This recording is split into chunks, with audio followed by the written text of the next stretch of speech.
დისკრედიტაცია არის სახელმწიფოს ხელში. სახელმწიფოს წარმოადგენს ხელისუფლება. ჩვენ გვინდა მაქსიმალურად მეტი სიცხადე შეიძლება. ჩვენ ამ შორის სასამართლოს გავა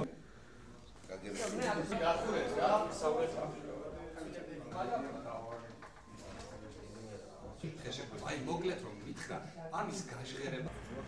ჩვენ ველაპარაკებთ შეთვის მოგებიანი არამედ ხელისუფლების ინტერესში შედიოდა ჯაროთ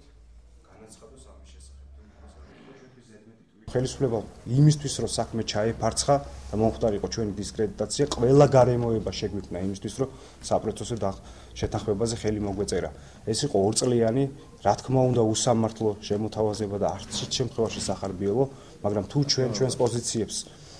დავიცავდით ბოლომდე მაშინ ჩვენს თანამებრძოლებს ჩვენს ოჯახის წევრებს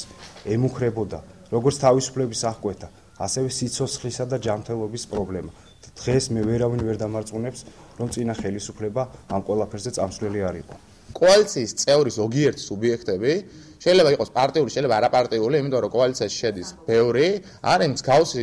მათგან არის პრეტენზიის მაგვარი, რომელიც არის კულუარული და ჩვენთან თუ პირადად არ ვინტერესდებით და არ ვეძებთ, ვერ პოულობთ, ანუ ჩვენთან არ ამბობენ ის ყავასთან მაგალითად და ამბობენ იმას, რომ არ უნდა გაფორმებულიყო ჩვენგან ანუ საპროცესო